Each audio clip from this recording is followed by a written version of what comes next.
Hello third graders, and welcome back to lesson 5-7, and today we're going to work on patterns in products. But first, let's work on reading some fractions out loud. I want you to say these with me.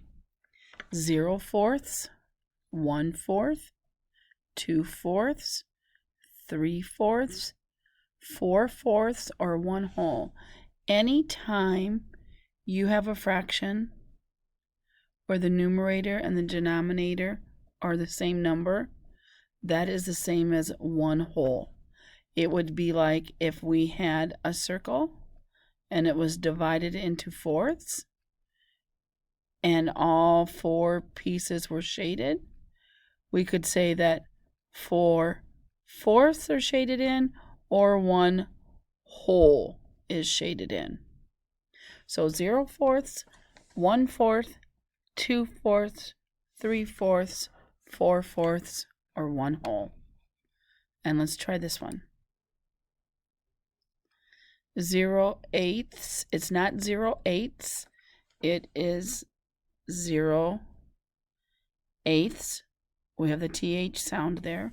So 0/8, 1/8, 2/8, 3/8, 4/8, 5/8, 6/8, 7/8, 8/8, or 1/2.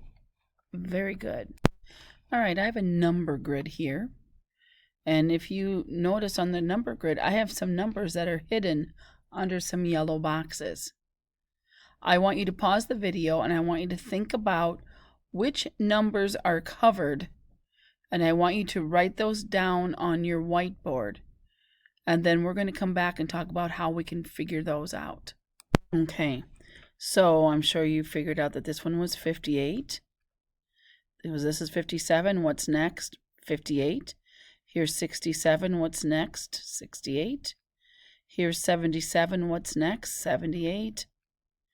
79. 80. Here's 87. What's next? 88. Now, I just want to talk one little thing about our number grid.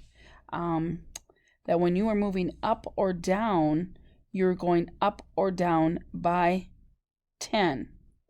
So when I go down the number grid, my number is increasing by 10. So I've got 1, 11, 21, 31. When I go down the number grid, I increase by 10. When I go up the number grid, I decrease or go down by 10.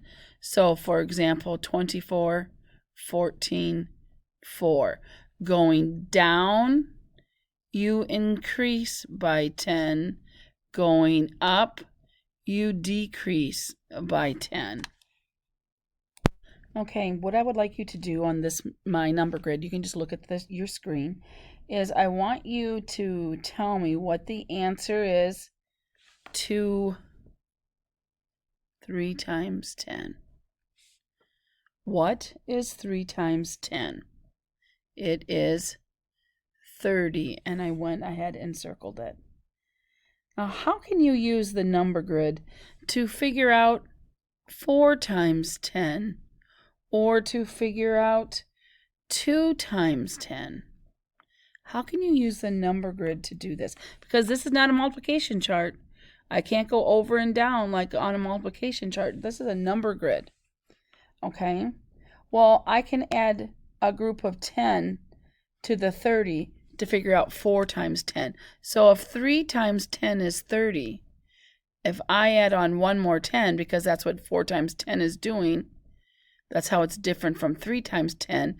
I'm talking about one more 10. So I just need to go down to get to 40. If I want to figure out what 2 times 10 is, all right, well, this is 3 times 10. If I want to know 2 times 10, I have to go up, and the answer is going to be 20. Now I want you to get out your math journal and turn to page 173. It is a number grid. And there's some certain things that we are going to do on your number grid. Okay? the first thing I want you to do is circle all of the multiples of 5 in one color. So I'm going to pick green, and I want us to circle all the multiples of 5 in green. So that's 5, 10, 15, 20, 25, 30, 35, 40, 45, 50, 55, 60, 65, 70, 75, 80, 85, 90, 95, 100, 105, 110, 115, 120. What do you see in our multiples of 10? They form two columns. They either end in a 5 or they end in a 0. Okay? All the multiples of 10 are included. So what I want you to do is think about why. Why are the multiples of 10, 10, 20, 30, 40, 50, why are they also multiples of 5? Well, because there are two 5s in 10. We can double the multiples of 5 and get the multiples of 10. Now I want you to pick a different color. I'm going to use blue. And what I want us to do is circle all the multiples of 9. Now when I say multiples of 9, that means what are all the numbers that 9 goes into evenly.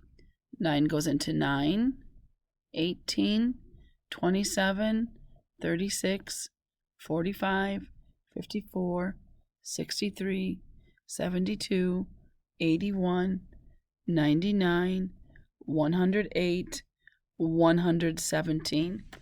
You take a minute to catch up and circle all of those multiples of 9. Our multiples of 9 don't make straight columns. We go in slanted lines. We go diagonal. All right? So with the 10s, we just moved down one whole row because we were adding 10. But with the 9s, we moved down a row and then back a space because we are adding one less than 10. So I'm not going 9 to 19. I'm actually going 9 to 19 and then over 1 because 9 plus another 9 is not going to be